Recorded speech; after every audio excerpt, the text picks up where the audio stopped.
నమస్తే. తెలంగాణలో చాలా రాజకీయ పరిణామాలు జరుగుతూ ఉన్నాయి. పొలిటికల్ పార్టీల మధ్య వారొక వైపు, ఇంటర్నల్ పార్టీల్లో ఉన్న నాయకుల మధ్య ఇంటర్నల్ వారొక వైపు. ఈ మధ్యకాలంలో ఈ బీసీ అంశం అన్నది చాలా పెద్ద ఎత్తున వ్యాపిస్తూ ఉన్నది. ఈ అంశం చుట్టూ మొత్తం రాజకీయాలు నడుస్తున్నాయి. లోకల్ బాడీ ఎలక్షన్స్, ఈ వ్యవహారం అంతా బీసీ నినాదం చుట్టూ నడుస్తున్నది. సో మీది తప్పు అంటే మీది తప్పు అని ఇటు కాంగ్రెస్ అటు బీజేపీ కొట్లాడుతున్నాయి. ఈ ఎపిసోడ్లో అయితే బీఆర్ఎస్ ఎక్కడ కనబడట్లేదు ఈ బీసీ అన్న దాంట్లో. మాట్లాడదాం. నా ముందు అడ్వకేట్ శరత్ కుమార్ గారు ఉన్నారు, డిస్కస్ చేద్దాం. సార్ నమస్తే. సో ముందుగా ఇవాళ ట్రెండింగ్ టాపిక్ ఏంటంటే, రేవంత్ రెడ్డి ఢిల్లీకి పోయిండు. అక్కడ బీజేపీ వాళ్ళు కౌంటర్ ఇస్తున్నారు. ముఖ్యంగా బీజేపీ తెలంగాణ రాష్ట్ర అధ్యక్షుడు రామచంద్రరావు మాట్లాడుతూ 9th షెడ్యూల్లో ఈ బీసీ రిజర్వేషన్లు పెట్టడం అనేది సాధ్యం కాదు, అసాధ్యం అని వాళ్ళు అంటున్నారు. వీళ్ళు అంటున్నారు ఎందుకు సాధ్యం కాదు, చేసి తీరాల్సిందే, మెడలు వంచుతాం, అవసరమైతే చేయిస్తాం ఖచ్చితంగానే. వీళ్ళు రేవంత్ రెడ్డి నిన్న ప్రెస్ మీట్ పెట్టి మాట్లాడారు. ఇందులో ఇద్దరిలో ఎవరిది తప్పుగా అనిపిస్తుంది? ఇద్దరిది తప్పేనా? అసలు బీసీలని ఓట్ల కోసం జరుగుతున్న ఒక డ్రామా లాగా మీకు అనిపిస్తున్నదా, లేదు ఎవరో ఒకరైనా కనీసం చిత్తశుద్ధితో పనిచేస్తున్నట్టు కనిపిస్తుందా?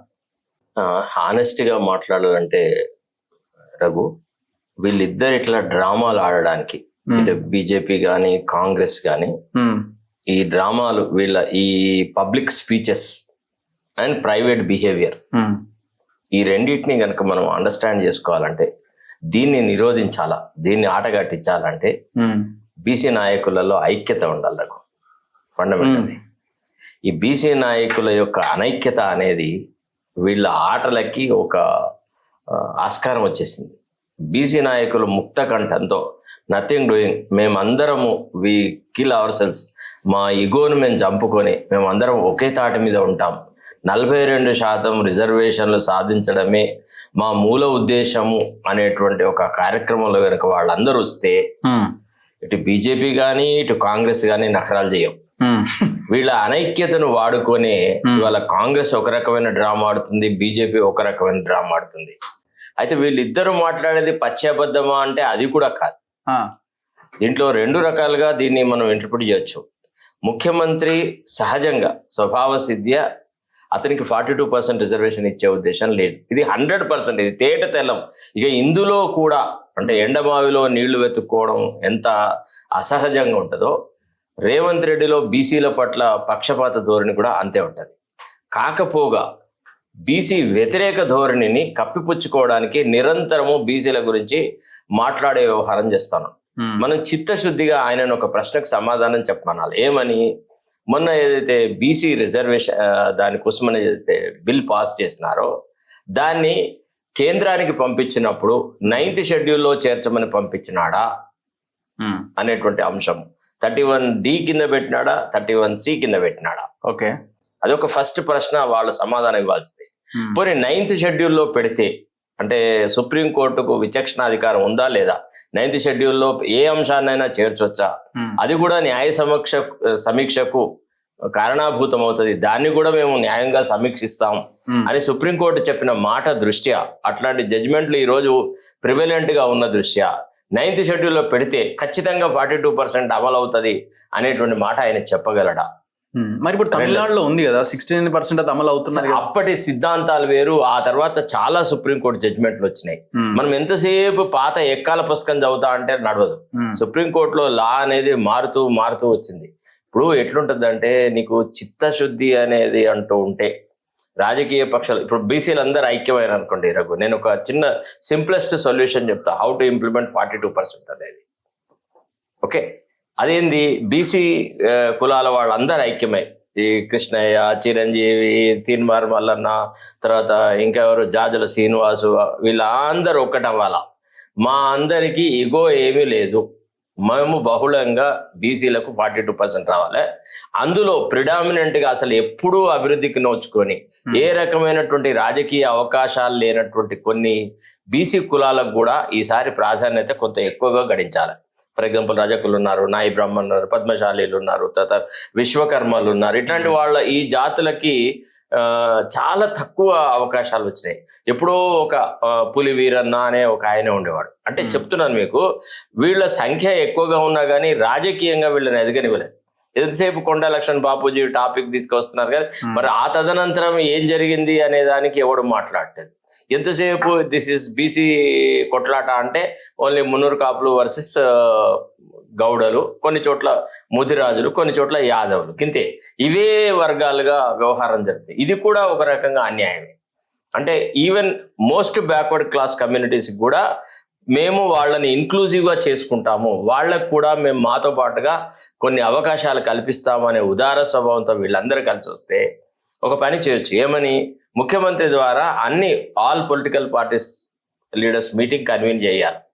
చేసేసి అధికార పార్టీగా మేము 42% రిజర్వేషన్ ఇవ్వడానికని డిసైడ్ చేసుకున్నాము, మీరు కూడా 42% రిజర్వేషన్ కు ఏకాభిప్రాయం వ్యక్తం చేయండి అని 3 మేజర్ పార్టీలు ఉన్నాయి కదా, కాంగ్రెస్, బీజేపీ, బీఆర్ఎస్, ఈ 3 పార్టీలు మేము బీసీ రిజర్వేషన్లు 42% అమలు చేస్తాము అనేటువంటి ఒక మాట మాట్లాడాలి.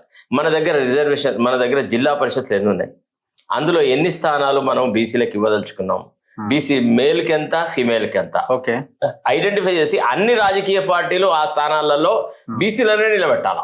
అంటే అది ఇప్పుడు చట్టపరంగా వచ్చింది వేరుంటది, పార్టీలు మీకు మీరు చట్టపరంగా రావాలంటే ఇది మండుతున్న కాష్టం. ఇది ఎటు అయ్యేటట్లేదు. ఇప్పుడు 42% అమలు అవుతున్న గ్యారంటీ లేదు. మీదొక పార్టీ, నాదొక పార్టీ. నేను ఒక గ్రామంలో నేను ఒక బీసీ సర్పంచ్, మరి మీరు ఎట్లా మీరు అదే గ్రామంలో బీసీకి మీరు ఇస్తారని గ్యారంటీ ఏముంది? అలా ఇచ్చిన దగ్గర నేను ఇవ్వను కదా. అట్లా సర్పంచ్ లెవెల్ దాకా డెసిఫర్ చేయొద్దబ్బా. వన్స్ దిస్ ప్రైమ్ పొజిషన్స్ ఏవి జిల్లా పరిషత్తులు, మండల పరిషత్తులలో ప్రిడామినెంట్ గా ఒక పాత్ర అంటూ వస్తే, మండల పరిషత్ అధ్యక్షుడికి బీసీగా ఉన్నప్పుడు సర్పంచ్ ఈవెన్ ఫార్వర్డ్ క్యాస్ట్ ఉన్నా కానీ మండల్ ప్రెసిడెంట్ కు అనుకూలంగానే ఉండాల్సి వస్తుంది. వ్యవహారాలు ఆ రకంగానే జరుగుతాయి. కాబట్టి మనం ఇప్పుడు ఫస్ట్ ఆఫ్ ఆల్ అసలు బిగినింగే లేదు. మనం పర్కలేషన్ అనేటప్పటికి చిట్ట చివరి కాలుకి ఉన్న చిన్న గోరు దాకా కూడా రక్తం ప్రవహించాలంటే కష్టమవుతుంది. క్రమక్రమంగా ఇది ఫేజ్ వైజ్ గా డెవలప్ జరగాల్సిందే తప్ప ఒకటేసారి ఇక్కడ స్విచ్ వేస్తే మొత్తం రిజర్వేషన్లు అమలు అవుతుంది అన్నది లేదు. ఇప్పుడు చట్టపరంగా అవ్వదని 100% 42% రిజర్వేషన్ అమలు కాకుండా ఉండడానికే ముఖ్యమంత్రి తన పావులు కదులుపుతున్నాడబ్బా. అందరినీ రెచ్చగొట్టేటువంటి ఉపన్యాసాలు చేయడము, ఇతరుల మీద మన్ను వేయడం అనేది ఇది ఏకాభిప్రాయ సాధనకు ఉపయోగపడేది. ఇప్పుడు కేంద్రంలో కాదు, మేము 2 బిల్లులు తెచ్చినాము, గవర్నర్ కి పంపినాము, అక్కడ వాళ్ళు రాష్ట్రపతికి పంపారు గవర్నరు, అక్కడ కేంద్రం చేయాలి. దాంతో పాటు మేము ఒక ఆర్డినెన్స్, పంచాయతీరాజ్ చట్టం 2018ని మార్చే క్రమంలో ఒక ఆర్డినెన్స్ తీసుకొచ్చినాము. గవర్నర్ సంతకం చేసిన తర్వాత మేము ఒక జీవో తీసుకొస్తాము. ఇన్ని ప్రయత్నాలు చేసినాము. కులగణన మేమే చేసినాం, 1931 తర్వాత చేసింది మేమే, ఎంపెరికల్ డేటా తయారు చేసింది మేమే. ఇన్ని పాయింట్స్ వాళ్ళు చెప్తున్నారు కదా. అది కాదండి, ముందు 42% బీసీలకు రిజర్వేషన్ అనేది ఖరారైన తర్వాత భారతదేశానికి స్వతంత్రం ఎవడు తెచ్చినాడు అనే దాని మీద తర్వాత కొట్లాడుకుందాం అబ్బా. ఆ చర్చ ఇప్పుడు ఎందుకు?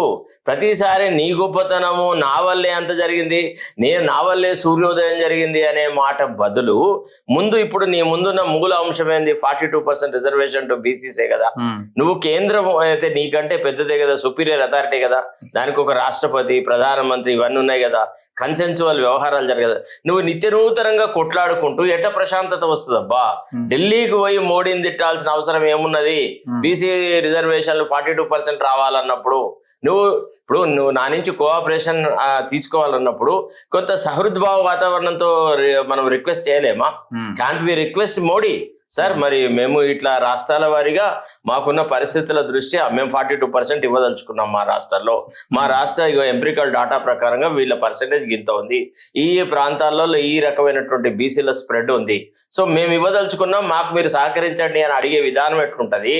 ఇది కావాలని కన్ఫ్యూజన్ చేస్తున్నారు, కొట్లాడుతున్నారు, బీసీల పట్ల కపట ప్రేమ ప్రదర్శిస్తున్నాడు. ప్రజెంట్ బీజేపీ రాష్ట్ర అధ్యక్షుడికి వాదన వింతగా ఉంది. ఇది ఏ రకంగా సహకారానికి ఉపయోగపడుతుంది? మీరు ఒకసారి ఆలోచించాలి. బీసీలు బహుళంగా ఉన్నటువంటి బీసీ మేధావి వర్గము, చదువుకున్న వాళ్ళు ఆలోచించాల్సిందంటే ప్రస్తుత రాజకీయ పార్టీల నాయకులు, బీసీ సంఘాల నాయకులు చేస్తున్న ఈ కొట్లాట వల్ల, ఈ అలజడి వల్ల, ఈ ఘర్షణ వాతావరణం వల్ల కన్సెన్సస్ వస్తుందా? అంటే ఇప్పుడు మీరు అవతల చిత్తశుద్ధి వాళ్ళకు ఉంటే వీళ్ళు ఈ రకంగా మాట్లాడితే ఎందుకు గెలుపుతున్నారనో, లేకపోతే ఎందుకు కార్నర్ చేస్తున్నారో అనుకోవచ్చు. కానీ అవతల వాళ్ళకి చిత్తశుద్ధి నమ్ముతున్నారా? అట్లా కాదండి. ఇప్పుడు రాష్ట్రాలకు రావాల్సినటువంటి అవసరాలను కేంద్రం దగ్గర అడగడమే కదా. అడగడం వేరు, అడుక్కోవడం వేరు. మళ్ళా ప్లీజ్, అడగడము అనేది వినమ్రతతో అడగలేమా? నేను అడిగేది అది. ఇప్పుడు ఫర్ ఎగ్జాంపుల్ మీరున్నారండి, నన్ను ఇంటర్వ్యూకి పిలిచారు, శరత్ సార్ ఫ్రీగా ఉన్నారా, వస్తారా ఇంటర్వ్యూకు అని అంటే నేను వస్తా. నీ ఖాళీగా ఉంటే రాయ్యా అని అన్నావు అనుకో, నేను లేనంట. లేదు కాదు అంటే లేదు సార్ ఇక మీరు వస్తే చేస్తా లేకపోతే లేదు ఇట్లా అన్నాను అనుకో, వచ్చేవాడు కూడా అరకుంటాడు. అట్టనే మేము బీసీ రిజర్వేషన్లో ఇవ్వాల్సిన ప్రాధాన్యత ఇది. మా రాష్ట్ర పరిస్థితులు ఇది, భౌగోళిక పరిస్థితి, ఆర్థిక పరిస్థితులు ఇది, తర్వాత సాంఘిక పరిస్థితులు ఇవి. ఈ దృష్ట్యా మా రాష్ట్ర అవసరాలకు తగ్గట్టుగా మేము 42% రిజర్వేషన్ ఇవ్వదలుచుకున్నాము, అందుకు మీ సహకారం అర్థిస్తున్నాము అని అడిగి వాళ్ళు రిజెక్ట్ చేసినాక మనపోయ్యబ్బా వాళ్ళే చూడలేదు. ఉతకనే నేను పొసగని వ్యవహారాలు చేసేసి ఇది ఎటు కాదు. ఇప్పుడు దానివల్ల ఏం జరిగింది చెప్పండి. ఆర్డినెన్స్ అనేది ఒకటి గవర్నర్ దగ్గరికి వచ్చింది, గవర్నర్ కొన్ని డౌట్స్ ఎక్స్ప్రెస్ చేసేసి అడ్వైజ్ ఇవ్వమని అన్నారు. సేమ్ అదే రిపీట్ చేసినారు కదా. తర్వాత గవర్నర్ తుషార్ మెహతా అక్కడ వాళ్ళు అటార్నీ జనరల్ కేంద్రం నుంచి ఆయన సలహాలు సంప్రదింపులు పొందుతున్నట్టు మనకు సమాచారం ఉంది. బిల్లు పాస్ చేస్తున్నారు. బిల్లు పాస్ చేసినప్పుడు నువ్వు దాన్ని 9th షెడ్యూల్లో పెట్టమని నువ్వు అడగలేదు కదా. నువ్వు అడిగింది ఏంటిది? ఓన్లీ ఈ రిజర్వేషన్ ప్రొవైడ్ చేయడానికి ప్రెసిడెన్షియల్ ఎసెంట్ కావాలన్నాడు, అంతే తప్ప 9th షెడ్యూల్లో పెట్టాలని అనలే కదా. పోనీ నీ లీగల్ పండిట్లకు తెలియదా? లేటెస్ట్ సుప్రీంకోర్టు జడ్జిమెంట్ ప్రకారంగా 9th షెడ్యూల్లో చేర్చిన అంశం మీద కూడా న్యాయ సమీక్ష ఉంటది అనే సంగతి నీకు తెలియదా? బీసీ మేధావులకు తెలియదా ఈ విషయం? ఈశ్వరయ్యకు తెలియదా? చిరంజీవులకు తెలియదా? ఎవరికి తెలియదు ఈ విషయం? తెలుసు కదా. అన్ని తెలిసి కూడా ఏదో అప్పుడే బీసీలకు ఒరిగినట్టుగా ఈ సన్మానాలు సంతర్పణలు చేయడం ఎందుకు? తర్వాత ఒక ఆయనను ఎక్కువగా ఒక ఆయనకు తక్కువగా ఉన్నట్టుగా ఈ బీసీ సంఘాల నాయకులు ఎందుకు ప్రవర్తిస్తున్నారు? నేను అడిగేది ఒకటి, ఇప్పుడు మీకు బీసీలకు రిజర్వేషన్ కావాలంటే Bandi Sanjay is important, Revanth Reddy is also important. Why you are trying to project Revanth Reddy as pro BC and Bandi Sanjay as anti BJP, anti BC? ఎందుకు చేస్తున్నారు? ఈ కుల సంఘాల వాళ్ళు ఎందుకు చేస్తున్నారు? ఏం అవసరం పడ్డది? ఎందుకు ఈ శాలువాలు కప్పుతున్నారు? ఎందుకు ఈ సన్మానాలు చేస్తున్నారు? ఏం జరిగింది ఆన్ గ్రౌండ్? ఇవాళ బీసీలకు ఏమేం జరిగింది? ఇప్పుడు మీరు బీజేపీకి సపోర్ట్ చేస్తున్నారా? నేను ఎవరికి సపోర్ట్ చేయట్లేదు. నేను బీసీలకు బహుళంగా 42% రావడానికి ఒక సుగమమైన మార్గం ఎట్లా వస్తుందా అని ఆలోచిస్తున్నా. నేను బీసీని కాదు, రిజర్వేషన్ నాకు రాదు, నాకు దానిలో ఒరిగేది ఏం లేదు. కానీ ఈ కొట్లాటల వల్ల రాదు, రాకుండా పోతుంది. వీళ్ళందరూ కలిసి రాకుండా చేసి రేపు మళ్ళా అదే 23%కు ఎక్కడ తీసుకువస్తారో అన్న బాధ తప్ప ఇతరతను లేదు. మేము కూడా అదే అంటున్నాం. ఇప్పుడు రేవంత్ రెడ్డి 3 నెలలు అయింది. ఇప్పుడు వీళ్ళు బిల్లు మన గవర్నర్కి పంపి, గవర్నర్ రాష్ట్రపతికి పంపి 3 నెలలు అయింది. కరెక్ట్. ఇక్కడ నుంచి ఒక డెలిగేషన్ లేదు, ఆల్ పార్టీ మీటింగ్ లేదు, ఎలాంటి డిస్కషన్ లేదు. ఆల్ ఆఫ్ సడన్ గా ఇప్పుడు సెప్టెంబర్ 30 లోపు కంప్లీట్ అవ్వాలన్న హైకోర్టు ఆదేశాలు ఉన్నాయి కాబట్టి ఇమీడియట్ గా ఏదో హడావుడి చేసే ప్రయత్నం ఇప్పుడు ఏదో జరుగుతున్నది. అది ఎందుకు చేస్తున్నాడు అంటే 42% ఇచ్చే ఉద్దేశం లేదు కాబట్టి ఆ 3 నెలలు అందుకే సైలెంట్. అసలు హైకోర్టులో ఆర్డర్ వచ్చింది కూడా at the instance of the గవర్నమెంటే వచ్చింది. విన్నారా మీకు? తర్వాత ఇంకోటి, హైకోర్టు పెట్టింది ఏం లక్ష్మణ రేఖ కాదు. దాంట్లో మనకున్నటువంటి రాజకీయ అవసరాలు, ఇతర రేపటికే రిజర్వేషన్స్ అయిపోవాలి, ఎక్స్టెన్షన్ అడగొచ్చు.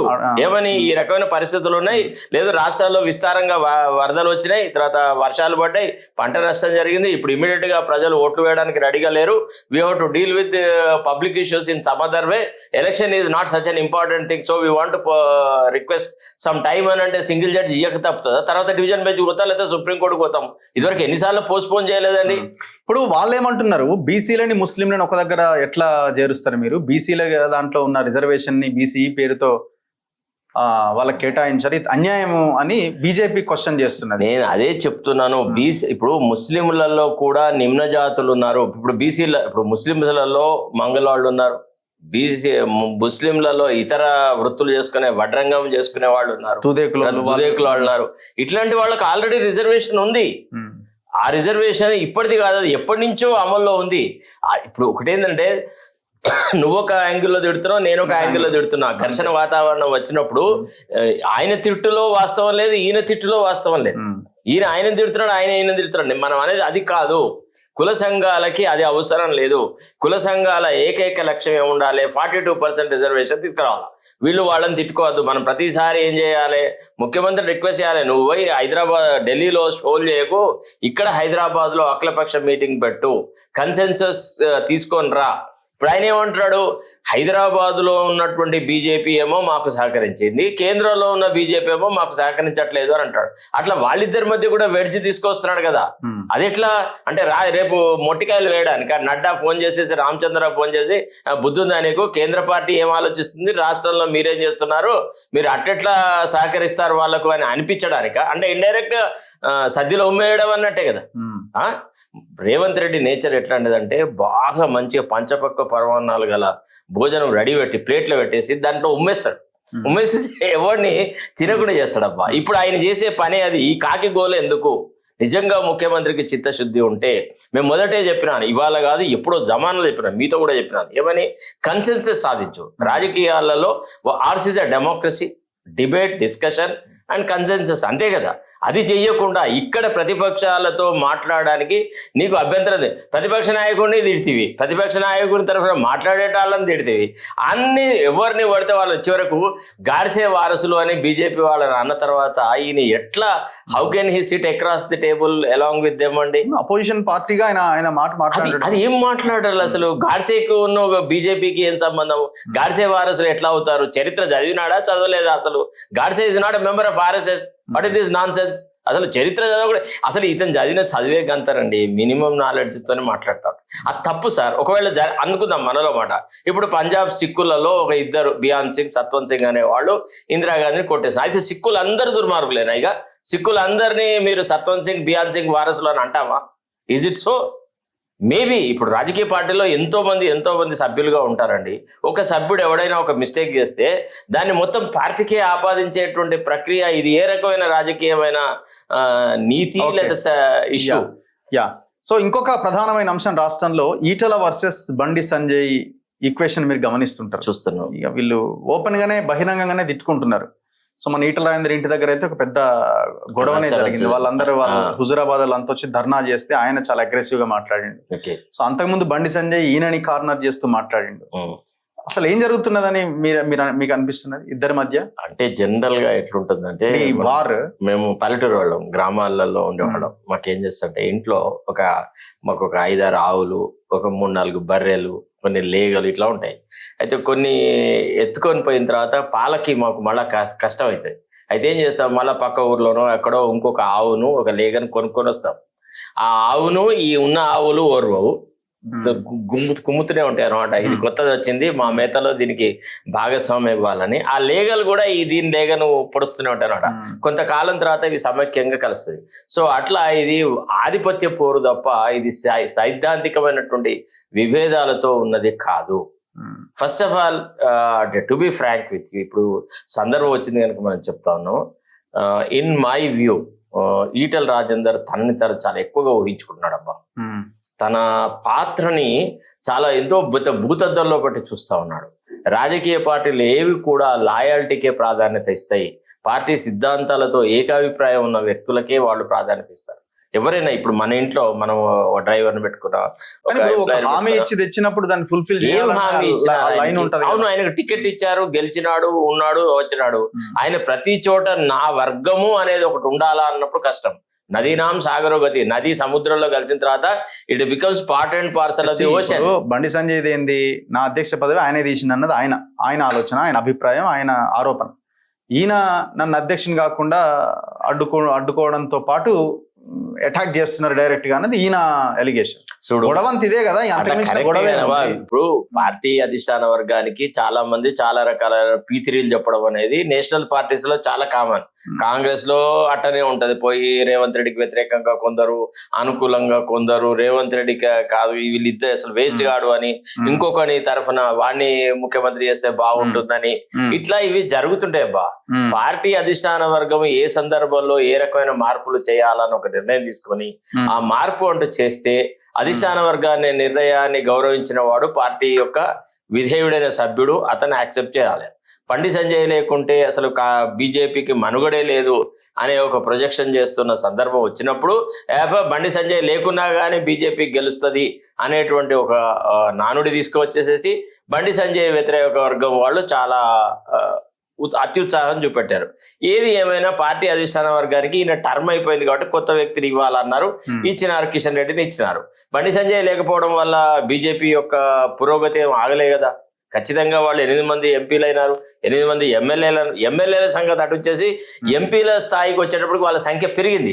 సో పెరిగిన సందర్భంలో కూడా ఇంకా బండి సంజయ్ నా వల్లనే బీజేపీ ఎదిగింది అని చెప్పే పరిస్థితి లేదు కదా. That issue has become redundant.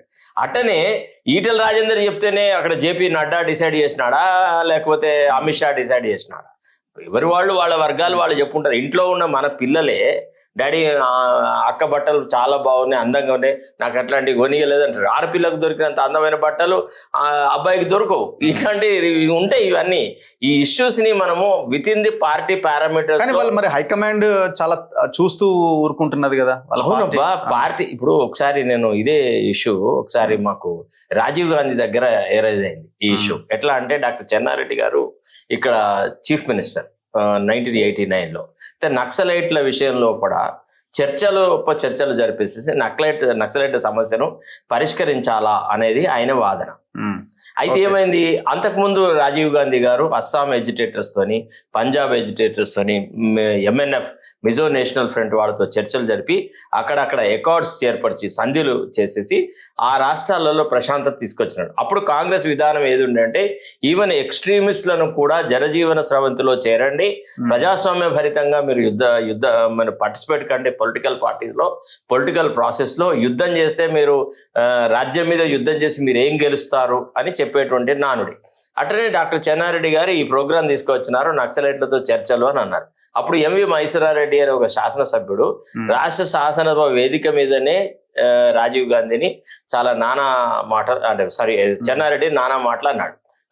ప్రభుత్వ విధానాన్నే విమర్శించాడు. అప్పుడు కె రోషే గారు పార్టీ పిసిసిఐ అధ్యక్షుడు, రాజీవ్ గాంధీ గారు ఇక్కడ ఆయన ఇటు శృంగేరికి పోతూ ఇక్కడ బేగంపేట ఎయిర్పోర్ట్ లో ఆగినాడు.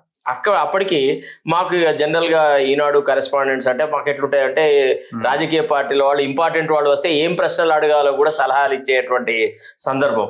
చెన్నారెడ్డి గ్రూప్ తరఫున ఏం ప్రశ్న అంటే మైసూరారెడ్డి గురించి చేస్తున్నటువంటి ఈ డెసిడెన్సీని ఓ ప్రశ్న వేయాలా మీరు అనేటువంటి ఒక రిక్వెస్ట్ వచ్చింది. నేను అన్నాను, సందర్భం అట్లా వస్తే ప్రశ్న వేస్తామండి, మేము కావాలని ప్రశ్న సృష్టించి ప్రశ్న అడగడం సాధ్యం కాదు అన్నాం. అక్కడ ప్రెస్ కాన్ఫరెన్స్ వచ్చిన తర్వాత పార్టీలో క్రమశిక్షణ, పార్టీ అభివృద్ధి కార్యక్రమాలు అది ఇదంతా ఇక రాజీవ్ గాంధీ ఏకరువు పెడుతుంటే మీరు అంత కొహెసివ్ యూనిట్ కాదు మీది. See, actually, the High Command is creating distance within the party. As a result, no chief minister is able to function independently. ముఖ్యమంత్రుల జీవితాలను మనుగడనే మీరు ప్రశ్నార్థకంగా మారుస్తున్నారు, డెసిడెంట్స్లకు ప్రాధాన్యత ఇచ్చి అని నేను how do you explain this in view of your statement that party is a cohesive unit అని నేను అడిగితే no mister you are making a very uncharitable comment, when did it happen, how can you say that there are cleavages within the party అని అన్నాడు. అంటే లేదండి, in the recent past doctor Chenna Reddy has introduced a policy of discussion and debate with Naxalites, whereas one of your legislator has criticized the government policy on the floor of the house, whereas that policy was also discussed in your legislature party. There was a consensus, majority opinion was that we should have negotiations. In such a context, if a MLA, dissident MLA criticizes, how do you justify anna? Ante ayana oka maata cheppinadu emani, dissidents are also from our party, these are also our party, we don't belittle anybody, వీళ్ళ మాటలు వింటాం వాళ్ళ మాటలు వింటాం, అట్లా అని విన్నంత మాత్రాన్ని వాళ్ళకి మేము మద్దతు ఇస్తున్నాం అని మీరు ఎక్కడ అనుకున్నారు? వాళ్ళ మాటలు విని ముఖ్యమంత్రులను మార్చట్లేదు కదా, ముఖ్యమంత్రులు ఐస్దీస్గా అట్లానే ఉంటున్నారు కదా అని అన్నారు. సో పార్టీ అధిష్టాన వర్గం తల్లి లాంటి పాత్ర, కొట్టే అన్నయ్య మాట వింటది, తన్నులు తినే చెల్లె మాట. నా పాయింట్, ఇప్పుడు సంజయ్ ని మాట్లాడిస్తున్నది హైకమాండ్ కాదంటారా? డెఫినెట్లీ కాదు, ఆర్ఎస్ఎస్ ఎప్పుడు ఐడియాలజీ బేస్ ఈయన వామపక్ష భావజాలము ఈయన తనకు తాను అనుకుంటున్నాడు. ఇప్పుడు జగదీష్ కూడా చర్చ నడుస్తుంది, అంత అవుతుందేనండి. వాళ్ళు ఎవ్వరు కూడా వాళ్ళ మంచిగా సహజంగా సజావుగా సాగుతున్నటువంటి కుటుంబ వ్యవహారాలు రచ్చకీర్చడానికి అటు పార్టీ అధిష్టాన వర్గం కానీ ఆర్ఎస్ఎస్ కానీ కృషి చేయదు. వీళ్ళని వీళ్ళే ఊహించుకుంటున్నారు అనమాట. నేను ఆర్ఎస్ఎస్ కు బాగా దగ్గర కాబట్టి నేను ఏం మాట్లాడినా ఆర్ఎస్ఎస్ నాకు మద్దతు ఇస్తుందని సంజయ్ అనుకుంటాడు. నేను వామపక్ష భావజాల నుంచి బీజేపీలో చేరిన కాబట్టి నన్ను ఎప్పుడు వీళ్ళు పరాయి వాళ్ళుగానే చూస్తారని వీళ్ళు అనుకుంటున్నారు. అంటే కోడలు వచ్చేసేసి నన్ను ఎట్లాగో బిడ్డలాగా చూడదు మా అత్త అని అంటే అది న్యాచురల్. ఎట చూస్తుంది, బిడ్డ వేరు కోడలు వేరు కదా. ఇప్పుడు నీ ఎక్స్పెక్టేషన్ కూడా రాంగే కదా. అంటే ఎప్పటికి ఈటల అదే పరిస్థితి ఉంటుంది. అదే పరిస్థితి కాదు, కొంతకాలం తర్వాత రాజకీయమైన వాతావరణం మార్పు చెందుతుంది. బండి సంజయ్ కేంద్రానికి ఎలివేట్ చేస్తారేమో, లేకపోతే ఇంకొక విసుగు వచ్చేస్తే వెంకయ్య నాయుడు ఎట్లయితే ఉపాధ్యక్ష పదవికి పంపించినారో అట పంపిస్తారేమో, లేదా గవర్నర్ పోస్ట్ ఇస్తారేమో, లేదంటే బండి సంజయ్ని పిలిచి చెప్తారు నీ వల్ల అన్ని ప్రాబ్లమ్స్ క్రియేట్ అవుతున్నాయి, you are not allowing the BJP to grow properly in Telangana, you have become an impediment, please either you keep quiet or otherwise we will have to think over అని చెప్తారు అంతే. కానీ పార్టీలు ఒక దశ వరకు క్రమశిక్షణ అనేది ఉంటది. తర్వాత పూర్తిగా క్రమశిక్షణ అనే పేరుతోని ఎవరిని మాట్లాడకుండా చేస్తే ఎట్లానండి? బండి సంజయ్కి తన వాదన వినిపించుకునే ప్రాధాన్యత ఉండాలి, ఈటల రాజేందర్కు తన వాదన వినిపించుకునేటువంటి అవకాశం కూడా ఇవ్వాలి.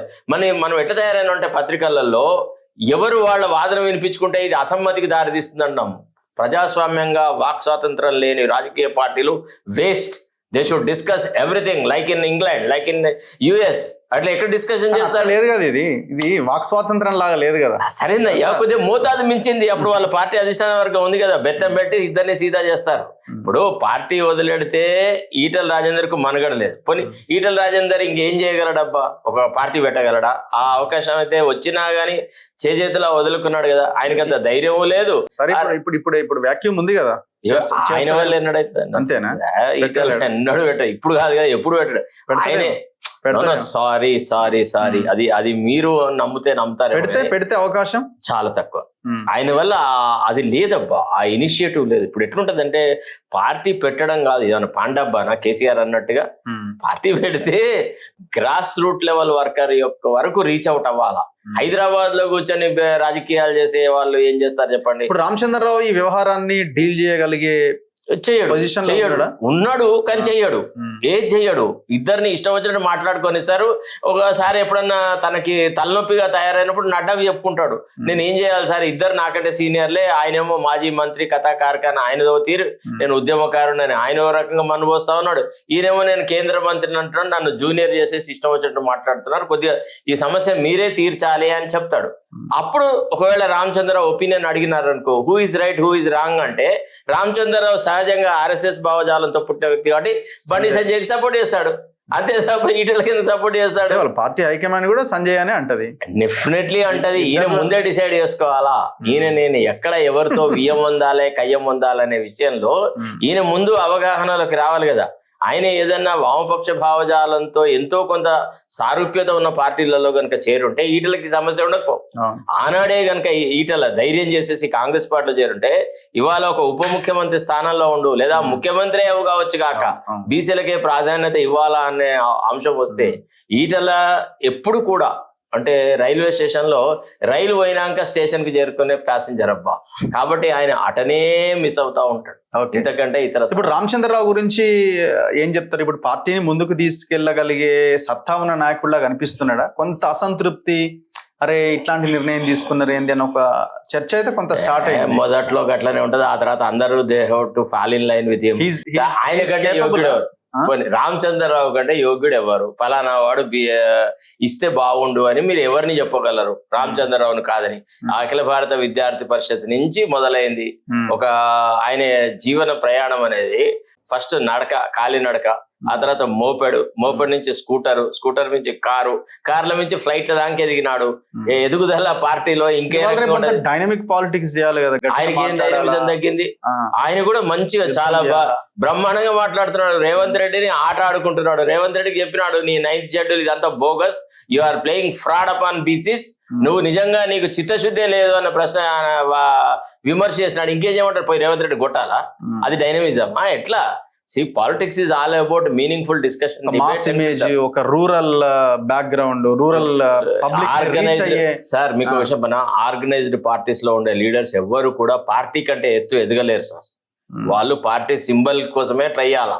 కమలం గుర్తుకే ఓటు వేయమని అడగాల్సి వస్తుంది రామచంద్రరావు, హస్తం గుర్తుకే వేయమని చెప్పాల్సి వస్తుంది రేవంత్ రెడ్డి. అంతే తప్ప హస్తం గుర్తు కంటే ఆ హస్తాన్ని నా హస్తమే ఇది అని అనుకుంటే రేవంత్ రెడ్డి తప్పు, నా చేతిలోనే కమలం ఉంది అని అనుకుంటే రామచంద్రరావు తప్పు. విన్నారా? రాజకీయ నేషనల్ పార్టీస్లలో ఎట్లుంటుంది? You have to work for the interest of the party, you have to work for the overall growth of the party, you should look after the workers. Who are putting in hard work. ఆ పని చేయడంలో Ramachandra Rao is more equipped than most of the fellows. ఎందుకంటే అతనికి ABVP క్యాడర్ల నుంచి మొదలెడితే రాష్ట్ర నాయకత్వం వరకు అందరితో కలిసి పనిచేసినాడు. బండి సంజయ్తో కలిసి పనిచేసినాడు, కిషన్ రెడ్డితో కలిసి పనిచేసినాడు, అందరితో పనిచేసినాడు కదా. ఎవరు ఆయన పట్ల అమర్యాదగా ప్రవర్తించినారు? సరదా విధేయత అంటావా? ఇక నీకు మల్కాజిగిరి ఇవ్వము, ఈసారి నువ్వు కంటెస్ట్ చేయద్దు అంటే సపడే కూరుకున్నాడు.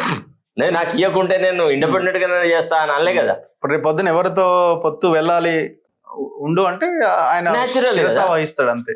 పార్టీ రాష్ట్ర నాయకత్వం సంథింగ్ లైక్ వాటర్ బాటిల్ అబ్బా, దీన్ని విస్కీలో కలిపితే విస్కీ అవ్వాలి, పాలలో కలిపితే పాలు కావాలి. అధినాయకత్వ నిర్ణయం. అందుకే వీళ్ళు ఏం చేస్తారు, ప్రతిదీ కూడా అధినాయకత్వ నిర్ణయానికి అనుకూలంగానే తీర్మానాలు చేసి పంపిస్తారు. అంటే ఒక చర్చ నడుస్తుంది ఇటు కేసీఆర్ మీద గానీ రేవంత్ మీద గానీ యుద్ధం చేసే ఆలోచన ధోరణి లేకపోవడం వల్లనే, ఆ ఆలోచన లేకపోవడం వల్లనే ఏం చేస్తారు, రామచంద్రరావుని పెట్టిర్రు. సార్ మీరు ఒక విషయం, కామ్ గోయింగ్ పర్సన్ ని పెట్టిర్రు. అంత ఉత్తదే, వ్యక్తిగతంగా ఆయన మీద డిస్కషన్ లేదు కానీ అదంతా బోగస్. ఇంకో విషయం పన్నా, పార్టీ అధిష్టాన వర్గం కనుక మనం హోల్ హాక్ గా పోతాము, రేపటి ప్రభుత్వం మనమే ఏర్పరచాలి, నువ్వు you do what ever you want అంటే తెల్లారి మొదలైతే యుద్ధం. విన్నారా? అందరు ఫిరంగులు పట్టుకొని వస్తారు. బీఆర్ఎస్ అంటే బీఆర్ఎస్ మను వస్తారు, కాంగ్రెస్ అంటే కాంగ్రెస్ మను వస్తారు. ఇప్పుడు వాళ్ళకి రేపటి ఎన్నికలలో కూడా బీఆర్ఎస్ తో పొత్తు పెట్టుకోవాలా వద్దా, బీఆర్ఎస్ ను నామరూపాలు లేకుండా చేయాలా వద్దా అనే ఒక ఆలోచనలో ఉన్నారు. రేవంత్ రెడ్డికి ఏం కావాలా అంటే బీఆర్ఎస్ అనేది నామరూపాలు లేకుండా పోవాలా, కాంగ్రెస్ వర్సెస్ బీజేపీ కావాలన్నది రేవంత్ రెడ్డి వాదన. కానీ ఆ మరి బీఆర్ఎస్ ను నామినల్ చేయడానికి కావాల్సిన నీతి సూత్రాలు ఈయన పాటించట్లేదు కదా. ఇప్పుడు బీఆర్ఎస్ ని మురిపించేటువంటి ఒక మేలైన పరిపాలన ఈయన తీసుకొస్తే ప్రజలు ఆటోమేటిక్ గా బీఆర్ఎస్ ని మర్చిపోతారు. ఇప్పుడు ఈయన రైతు బంధు ఇవ్వకపాయ్, మహిళలకు ఇస్తాన 2,500 ఇవ్వకపాయ్, నిరుద్యోగ భృతి ఇవ్వకపాయ్, రైతు రుణమాఫీ అంతే జరిగాయి. ఇదన్నీ జరిగినాయి కదా. తులం బంగారం అడుగుతూనే ఉన్నారు. సో ఈ వాగ్దానాలు ఏవి సంపూర్తి చేయకుండా కేసీఆర్ ను నేను మర్పిస్తా అంటే అది ఎట్ట సాధ్యమవుతుంది? సాధ్యం కాదు కదా. సో నువ్వు కేసీఆర్ నాయకత్వము లేని వ్యవహారం కూడా, ఆయన లేకున్నా అంతకంటే మెరుగైన పాలన కాంగ్రెస్ తీసుకువస్తుంది అన్న నమ్మకం కలిగించాలా. ఈయన వచ్చుడే ఆ సంక్షేమ పథకాలు అన్ని తీసి పారేసినాడు, పక్కకు నెట్టి పారేసినాడు. నేను ఒక్కొక్కటి చేస్తాను అన్నమాట. డేట్లు ఎందుకు ఇచ్చినాడు? ఫలానా 9వ తారీఖు నుంచే అమలు చేస్తానని నువ్వు ఎందుకు చెప్పినావు? ఆ మాట నువ్వు చెప్పడం వల్ల ఇవన్నీ జరిగినాయి. ఆర్థిక పరిస్థితి బాగాలేకుండా చెప్పనుంటివి. కనీసం అధికారులకు వచ్చినాకైనా ఈ ఆర్థిక పరిస్థితి ఈ రకంగా ఉంది, ఈ కార్యక్రమాలు, ఈ 6 గ్యారంటీస్ లో 3 ఫలానా దశలో ఇంకా 3. ఇప్పుడు అదే అంటున్నా, ఆ స్థాయిలో కాంగ్రెస్ జారుడు బండ మీద నుంచి జారుతున్నప్పుడు బీజేపీ బలమైన వ్యవహారం నడిపించట్లేదు. వీళ్ళ పరిపాలనను బట్టి, వీళ్ళ నాయకత్వ లక్షణాలను బట్టి వీళ్ళ ఓట్లు వేసేది ఏం లేదు సార్. మళ్ళా గదే ఢిల్లీ నుంచి సోనియా గాంధీ, రాహుల్ గాంధీ, ప్రియాంక గాంధీ వచ్చి ఓట్లు కూడా రేవంత్ రెడ్డి ముఖం చూసి ఓట్లు వేసేటాడు లేడు, రామచంద్రరావు ముఖం చూసి ఓట్లు వేసేటాడు ఎవడు ఉంటాడు. జాతీయ పార్టీలంతా కూడా అరువు తెచ్చున్న నాయకత్వంతో, అరువు తెచ్చుకున్న లీడర్ల యొక్క గ్లామర్ మీదనే ఆధారపడదు. ఇప్పుడు రేవంత్ రెడ్డి చెప్పగలడా నేను నా వల్లనే రాష్ట్రంలో పార్టీ అధికారంలోకి వచ్చిందని? ఆ రాహుల్ గాంధీ చెప్పినాడు, ఏమని అసైన్డ్ భూములన్నీ గుంజుకున్నారు, పేద ప్రజలకు ఇచ్చినాయి, అవన్నీ మేము వాపస్ తీసుకొని మళ్ళా మీకు పంచుతాము, ధరణి వల్ల చాలా అన్యాయం జరిగింది, మీకు ధరణిని తీసి విసిరి పారేసేసి ధరణిలో లోపాలను సరిదిద్దుతామన్నారు. అయిందా? ఇప్పుడు వాక్యూమ్ ఉన్నదా? కొత్త పార్టీకి ఏమైనా వాక్యూమ్?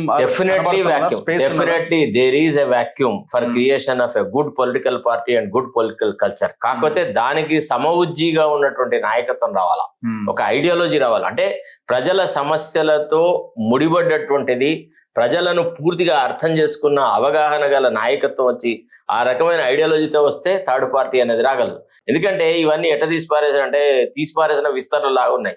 ఇప్పుడు ఏ పార్టీ కూడా మా పని అయిపోయింది కాబట్టి మేము నిన్ను పట్టించుకోవాల్సిన అవసరం లేదు అనే ధోరణిలోనే కాంగ్రెస్ పార్టీ ఉంది. బీఆర్ఎస్ లో ఏముంది, మీరు మాకు ఓట్లు వేసిండ్రా, ఏంది మీ తరఫున మేము కొట్లాడేది, చాలిపో అన్నట్టుగా వాళ్ళు ఉన్నారు. బీజేపీ చూద్దాం మా పార్టీ ఎట్లా డిసైడ్ చేస్తే అట్లా, వీళ్ళిద్దరు వేస్ట్ కాళ్ళే అని చెప్పి మా థర్డ్ పార్టీగా మాకే అవకాశం ఇస్తారని ఇప్పుడు బీజేపీ ఏమనుకుంటుంది అంటే, ప్రజలు ఒకసారి బీఆర్ఎస్ ని చూసినారు, వాళ్ళ వైపు ఇష్టపడట్లేదు, మొన్ననే కదా వాళ్ళని ఓడగొట్టింది. తర్వాత కాంగ్రెస్ ని చూస్తున్నాం, దుర్మార్గంగా ఉంది, మాకు ఒక్క అవకాశం ఇవ్వండి అని అడుక్కుంటే అయిపోతుంది కదా అనే ఆలోచనలో బీజేపీ ఉంది. అంతే తప్ప ప్రజల మనస్సును గెలుచుకోవాలన్నటువంటి ఇతివృత్తంతో ఏ పార్టీ కూడా లేదు. అది ప్రాబ్లం. ఇప్పుడు జగదీప్ ధన్ఖడ్ భారత ఉపరాష్ట్రపతి దేనికోసం రాజీనామా చేసిందంటారు? నిజంగానే హెల్త్ ఇష్యూ అని అంటారా? కాదు. అంటే యాక్చువల్లీ ధన్ఖర్ తన కాళ్ళను తానే నరుక్కున్నాడు. మనకి అంటే ఒక సినికల్ గా ఒక స్టేట్మెంట్ ఏం చేస్తారంటే, కొందరేమో తన కాళ్ళను తానే నరుక్కుంటారు, అంటే గొడ్డలి కాళ్ళ మీద విసురుకొని లేకపోతే కొట్టి కట్టెను కొట్టబోయి గొడ్డలితోని కాళ్ళనే నరుక్కుంటారు, అదొక విధానం. తర్వాత గొడ్డలికి కాళ్ళను కొట్టుకోనే విధానం ఉంటుందా లేదా, ధన్కర్ ఆ పని చేసినాడు. తర్వాత ధన్కర్ ప్రధానమంత్రికి పూర్తి విరుద్ధంగా ఉన్నటువంటి అంశాలలో కూడా ప్రతిపక్షాల తరఫున వ్యవహారం చేసినాడు.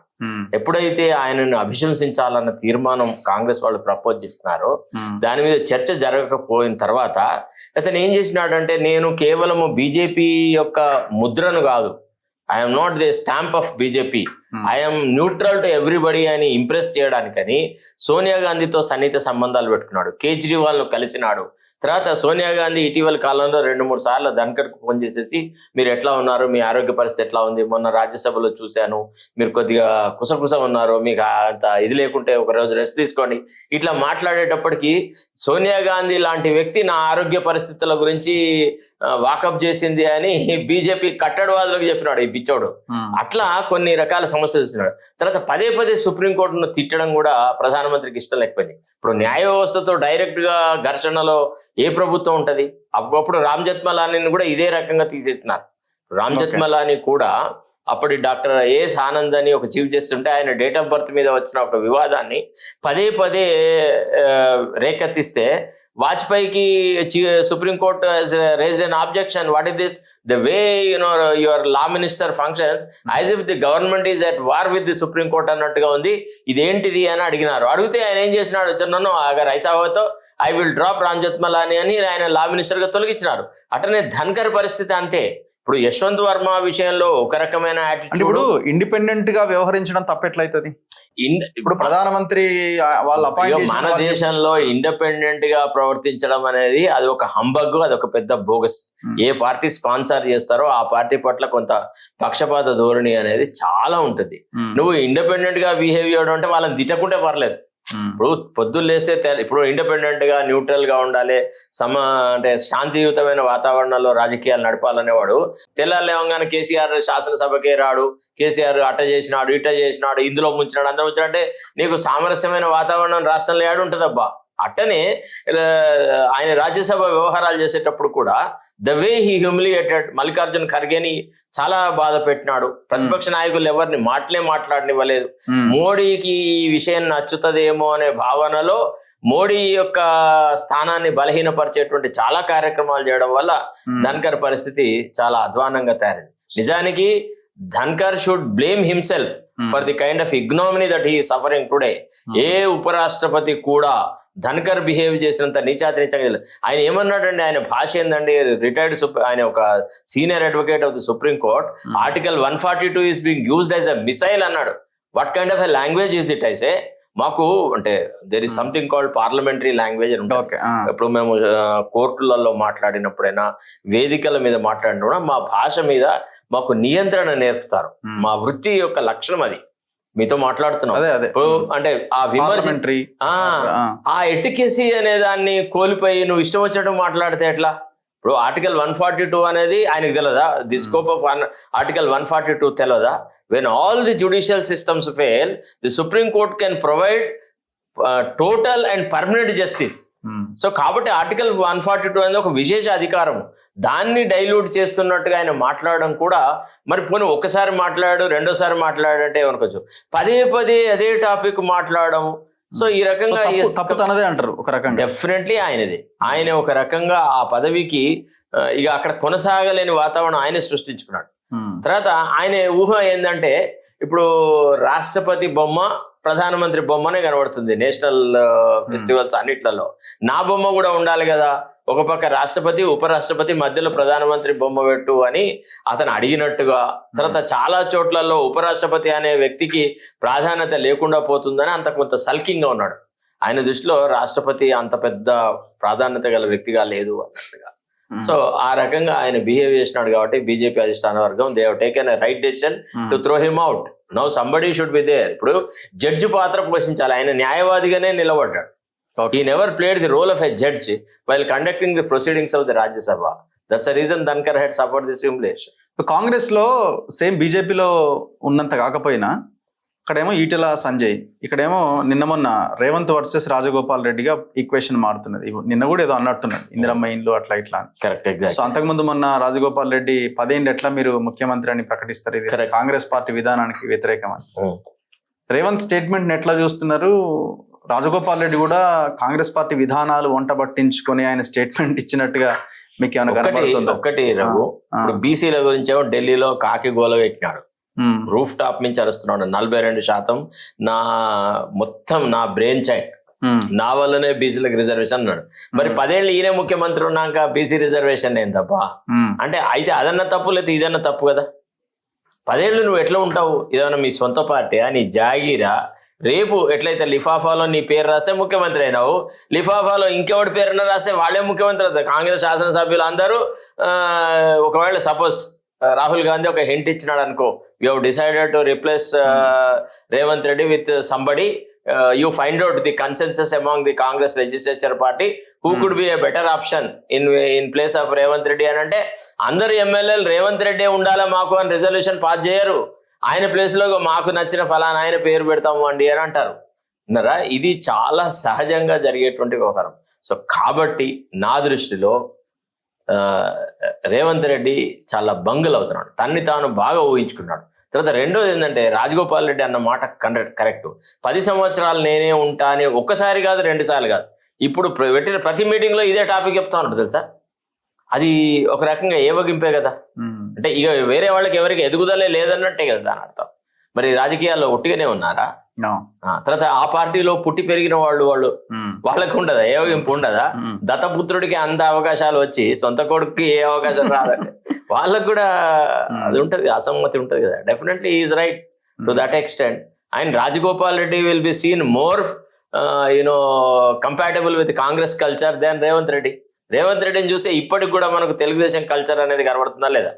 కనబడుతుందా లేదా? చెప్పండి ఒక మాట, మనలో మాట మనం అబ్జర్వ్ చేస్తున్నాం. నేను ఇవాళ పొద్దున కూడా చెప్పిన, ఇంతకుముందు ఏమో సోషల్ జస్టిస్ అన్న యాంగిల్ ఒకటే గ్యాప్ ఉండే, ఇవాళ తెలంగాణది కూడా గ్యాప్ వచ్చేస్తున్నది. న్యాచురల్ వస్తుంది. రేవంత్ రెడ్డి ఒంటెద్దు పోకూడదు పోతే అట్టనే వస్తుంది. ఇప్పుడు చూడు, ప్రతి దాని మీద అన్ని సబ్జెక్టుల మీద ఆయన మాట్లాడుతున్నాడు. అబ్బా, సంబంధిత మంత్రులు మాట్లాడే విషయమే లేదు. ఇప్పుడు ఇరిగేషన్ టేక్ ఓవర్ చేసినాడు, roads and buildings take over చేసినాడు, 4th సిటీ అది ఇది అని అట్లా టేక్ ఓవర్ చేసినాడు. అసలు ఆయన విడిచిపెట్టే సబ్జెక్ట్ అది. మంత్రులు ఏం పరిగేరుకోవడానికి ఉన్నారు అక్కడ? అగ్రికల్చర్ మీద ఆయనే వ్యవహారం, యూరియా కొరత ఉందా లేదా అదా ఇదా అది ఆయనే మాట్లాడేస్తాడు. తర్వాత ఈ ప్రాజెక్టులకు సంబంధించిన అన్ని వ్యవహారాలు మొత్తం కంప్లీట్ గా ఆయనే చేస్తాడు. బీసీ రిజర్వేషన్ల సంగతి ఆయనే మాట్లాడతాడు. ఇక రేషన్ కార్డుల పంపిణీ గురించి ఆయనే మాట్లాడతారు. మరి మంత్రులు ఎందుకు ఏం చేస్తారు సార్? చెక్క బదిలీ చేయడానిక? సో ఇది you should know how to conduct yourself in a democratic way. You don't respect your own cabinet colleagues. That's the reason why this dissension. అది అతను ఎదగలేకపోతా ఉన్నాడు. అంటే అతని growth it has some stemmed at some point. So he is not able to adjust himself with senior. ఆయన సేపు ఏమనుకున్నాడు, జానారెడ్డి నాకు మద్దతుగా ఉన్నంత కాలం నాకేం నష్టం జరగదు అనుకున్నాడు. జానారెడ్డి ఏంటంటే భీష్ముడు, ఎప్పుడు పడిపోతాడో ఎప్పుడు ఏం చేస్తాడో తెలియదు. అంత ఎనీవే లాస్ట్ క్వశ్చన్, మేము 1 మిలియన్ క్రాస్ అయినాం సార్. ఇంటర్వ్యూ జరుగుతున్నప్పుడే అది ఆల్మోస్ట్ క్రాస్ అయింది. కంగ్రాచులేషన్స్. ఇంకా కూడా నేను ఎవరైతే మార్నింగ్ న్యూస్ కానీ ఇతర కార్యక్రమాలు చూసే వాళ్ళు ఉంటారో వాళ్ళు తొలి వెలుగు రఘు ఛానల్ చూడండి. చాలా వరకు రిలవెంట్ గా వైడ్ స్పెక్ట్రమ్, అంటే చాలా మందిని విభిన్న రకాలుగా విభిన్న కోణాల్లో ఆలోచించే వ్యక్తులు అందరితో సమంగా కలిసి ఉండి ప్రజలకు సంబంధించిన సమస్యలను చాలా గొప్పగా ప్రొజెక్ట్ చేయడంలో యువకుడు చాలా చక్కగా కృషి చేస్తున్నారు. As a senior person in the journalism, as also senior to him in age also, I recommend that people should watch మన Tholi Velugu very regularly, and you can question people on the basis of what has been transmitted through మన Tholi Velugu. Thank you sir. Thank you very much. Thank you. So మరోసారి మన తొలి వెలుగు ప్రేక్షకులందరికీ, తెలంగాణ ప్రజలందరికీ, తెలుగు ప్రజలందరికీ ధన్యవాదాలు. Sir చెప్తున్నట్టు ఏ హామీ అయితే ప్రజలకు ఇచ్చి మేము ఈ ఛానల్ స్టార్ట్ చేసామో ఆ హామీ మేరకు నడుస్తున్నామని అనుకుంటున్నాం. తప్పులుంటే సరిదిద్దుకుంటాం. ఇంకా భవిష్యత్తులో మరింత మరింత మరింత మరింత ముందుకి ట్రాన్స్పరెంట్గా, నిజాయితీగా ముందుకెళ్ళడానికి మా ప్రయత్నం కొనసాగుతుంది ప్రజల సమస్యల కోసం. Thank you sir. ధన్యవాదాలు. All the best. చూస్తూనే ఉండండి మన తొలి వెలుగు.